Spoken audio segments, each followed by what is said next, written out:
பட்டியல் போட்டுக்கிறார். இதனால தான் வந்து மின்சாரத்துறை சொல்லியிருக்காங்க. மின்சாரத்துறையிலேருந்து வந்திருக்குது. சாட் ஜிபிடி ஓப்பன் பண்ணுங்க. சாட் ஜிபிடி ஓகே ஓப்பன் பண்ணிட்டீங்களா? மின் தடைக்கான காரணங்கள்னு போடுங்க. மின் தடைக்கான காரணம் போட்டிங்களா? போட்டேன். பராமரிப்பு வேலைகள், மெயின்டெனன்ஸ் ஒர்க்கு இருக்கா? ஆமாம், வந்திருக்கு. மொதல் பாயிண்ட். மின்கம்பி அல்லது டிரான்ஸ்ஃபார்மர் பழுது இருக்கா? இருக்கு. அதிக மின்சார பயன்பாட்டால் ஓவர்லோடு இருக்கா? இருக்கு.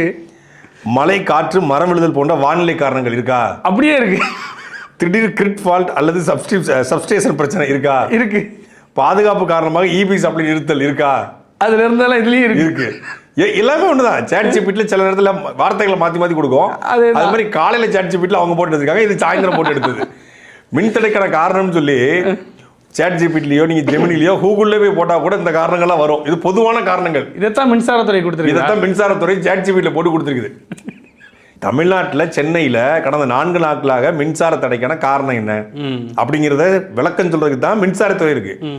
மின் தடைக்கான பொதுவான காரணத்தை கூட சொல்லிட்டு இருக்காங்க. புயல் மழை வந்தா நீங்க ஒரு எடுத்துக்காட்டுக்கு என்கிட்ட கொலை நடந்திருக்கு. இந்த கொலை எப்படி நடந்துச்சுன்னு கேளுங்க. இந்த கொலை எப்படி நடந்துச்சுங்க?